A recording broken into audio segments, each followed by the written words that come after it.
Hey, welcome back everyone. We have a great episode in store. So first off, we're talking about the FCC giving a warning to Google that Google risks losing its legal protections by threatening to demonetize the Federalist. Also, China is trying to quell fears while at the same time not trying to create a second cover-up scandal with the new spread of this virus.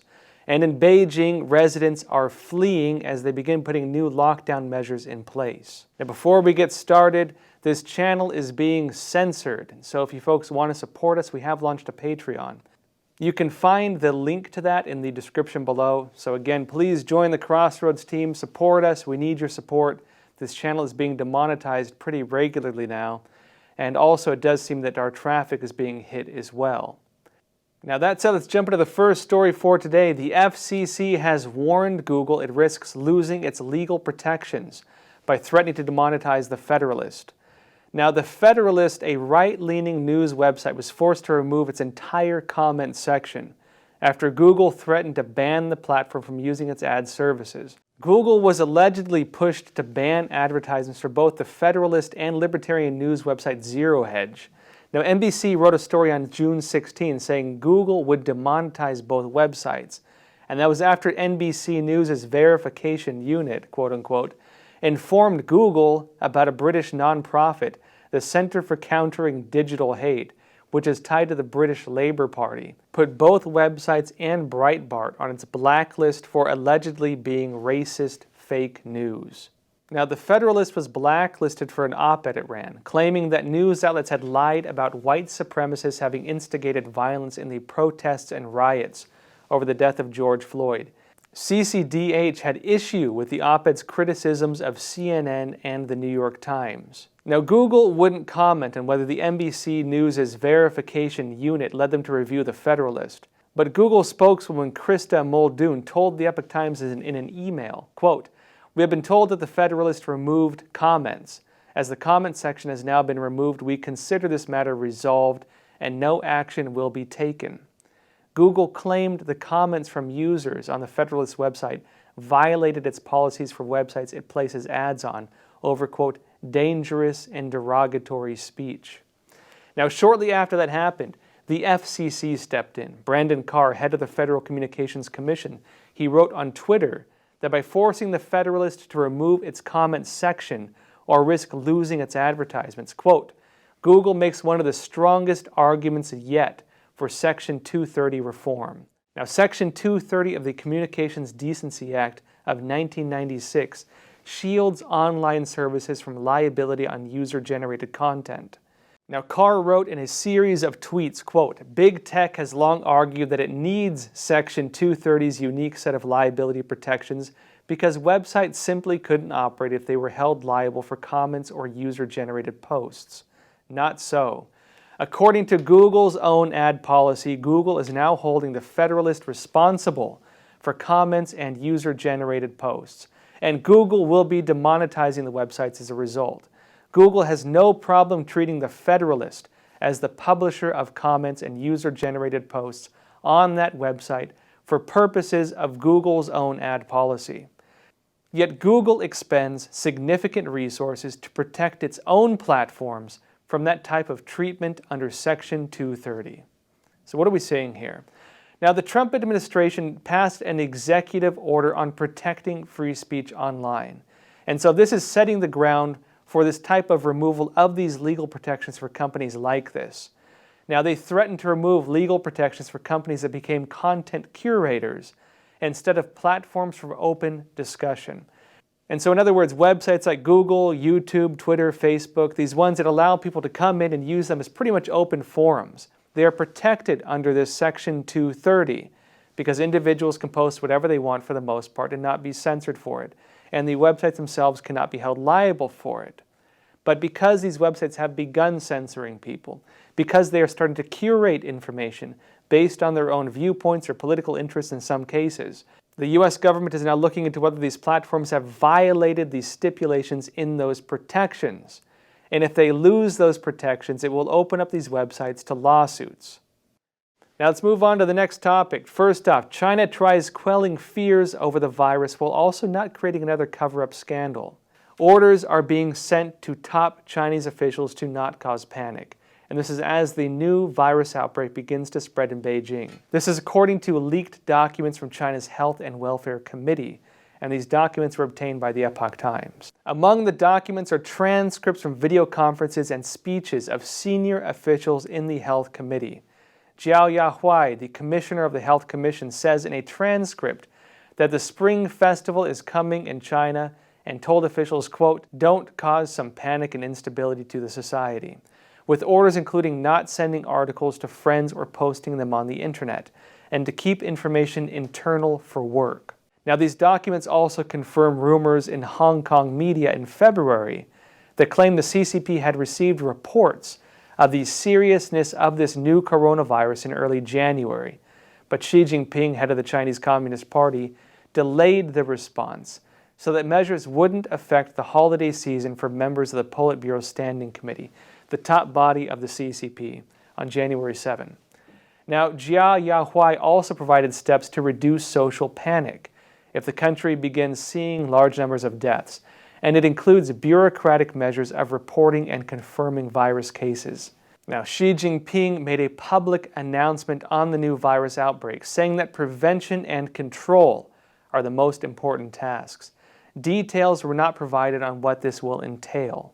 Now, let's look at what's happening here. The Chinese Communist Party cannot afford not reporting on these virus cases to an extent, because they're still receiving pressure from the international community on how they covered up the outbreak last time. And so all eyes are on their actions right now. The eyes of the world are on them, and they can be held liable through some of these investigations and talks of sanctions and even lawsuits if they again cover things up too much and again cause a global pandemic. Also, the CCP is claiming the virus is coming in externally. And so the Chinese regime internally is using that as part of its own propaganda to write off, say, responsibility for what is now happening. And in China as well, there's also research now claiming that the new strain they're facing of this virus is more contagious than the last.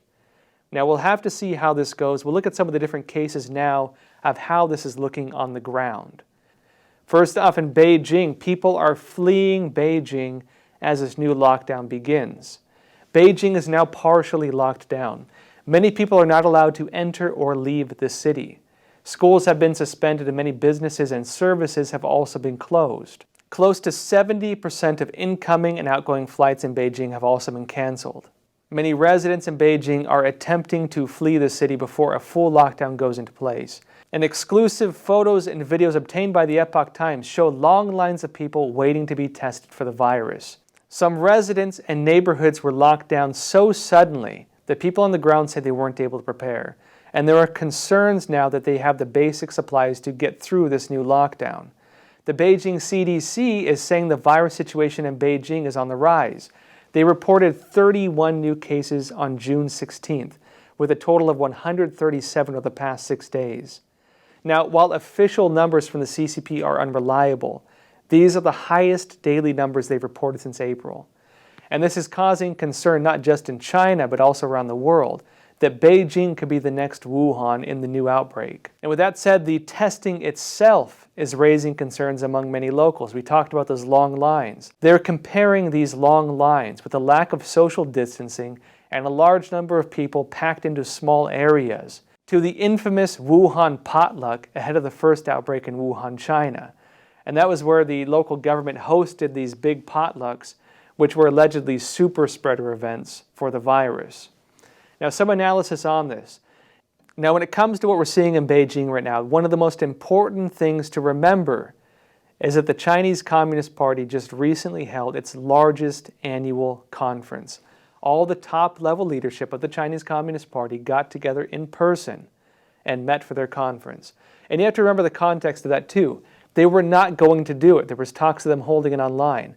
But that raised debate among the Chinese people because at the time the Chinese regime, the Chinese Communist Party, was trying to tell everybody that the virus was over. They're trying to tell everybody it's safe to go back to work.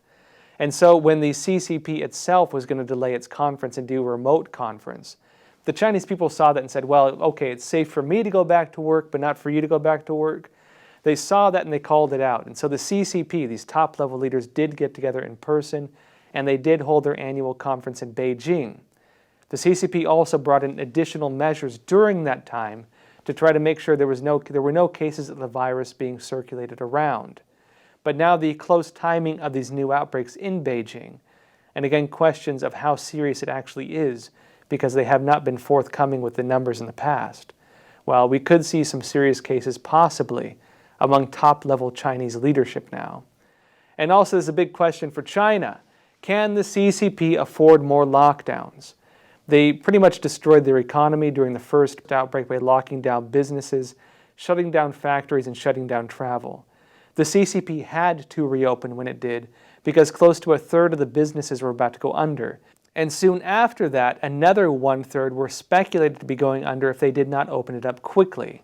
And so the CCP reopened China before it was ready by some estimates. And now we'll see if they can afford to shut down again. It's very unlikely they will be able to, although they are putting lockdowns in place currently in Beijing. Now, switching topics a bit, there is a strange phenomena being observed in different parts of China. There's very odd behavior being seen with fish. Now, there are videos from several parts of China, including Yunnan, Zhejiang, and Guangdong, showing fish rapidly jumping out of the water. I mean, it looks like boiling water with fish. Locals believe this may be a sign of coming earthquakes. Meanwhile, in other parts of China, heavy rain is causing floods, and this is mostly across southern China. I mean, scenes of cars drifting in the water, homes being washed away. And this isn't a minor issue. It's affecting many, many different townships, many, many different areas in southern China.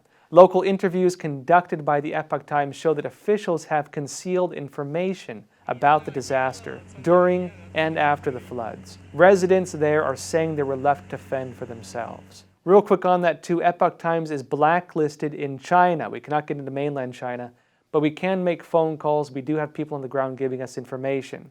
And we do get a lot of people sending us videos, documents, and photographs. Epoch Times is reporting that in many different provinces in southern China since June 2nd, they've been having these floods. Now, in context of this, the broader context of it, the Chinese Communist Party is infamous for trying to cover up incidents like this when there are natural disasters. We can look, for example, at the Sichuan earthquakes. People were put in jail if they tried calling out the CCP. People were pointing out that during the earthquakes they had what they called tofu buildings, where the mortar of the buildings to build the buildings was so weak you could crumble it between your fingers. And it brought up a lot of questions of whether local officials had been embezzling funds. When they began calling out Chinese leadership, they themselves were punished. The people who tried calling them out were punished.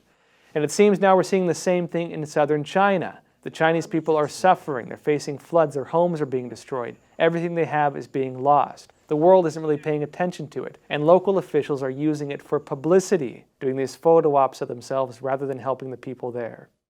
Now, a bit of other news. U.S. insurance companies are saying they're not required to cover the cost of the new coronavirus since it's an unprecedented event. CNBC reports, quote, U.S. property and casualty insurers have cast the coronavirus pandemic as an unprecedented event, whose massive cost to small businesses they are neither able nor required to cover. And it continues, the industry has warned it could cost them $255 billion to $431 billion a month if they are required, as some states are proposing, to compensate firms for income lost and expenses owed due to virus-led shutdowns, an amount it says would make insurers insolvent. Also, Trump is not reconsidering his decision to end the U.S. relationship with the World Health Organization. Trump told reporters on June 15th at the White House this. The World Health Organization has been very disappointing.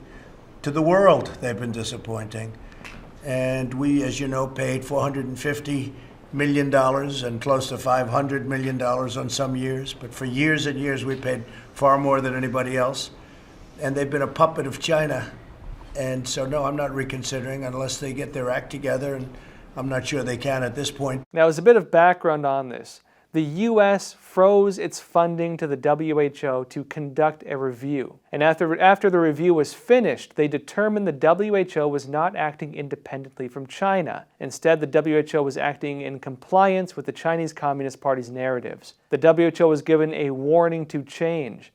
And if it did not, it faced having these freezes on its finances becoming permanent. And we did see the freezes on the WHO's finances from the U.S. becoming permanent. A bit of other news. Canada and the U.S. are confirming a plan to extend border restrictions by another 30 days. Now, notably, this extends the shutdown on non-essential travel until at least July 21st. And this is despite pressure from businesses. Also, India is reporting over 2,000 new COVID-19 deaths, and it has locked down Chennai. Also, some news again on the WHO. The Japanese Prime Minister Abe is saying it is very regrettable that Taiwan has not been an observer at the WHO Assembly. And a bit of background on that, Taiwan has been trying to get access to the WHO. They want to become a member, and they're being blocked because it violates the Chinese Communist Party's One China policy. Instead of clear support, there are divergent views among member states, and no basis, therefore no mandate, for the DG to extend an invitation. Now that said, folks, we're going to be again doing these broadcasts 5 days a week, Monday through Friday, so please tune in. We're going to be covering world news, U.S. news, looking into some issues you might not be hearing about, covering the virus, covering these protests in the U.S., and hopefully giving some good insights into these. Now that said, folks, crazy times we're living in, so please stay healthy, stay safe, take care of yourselves. We'll see you next time.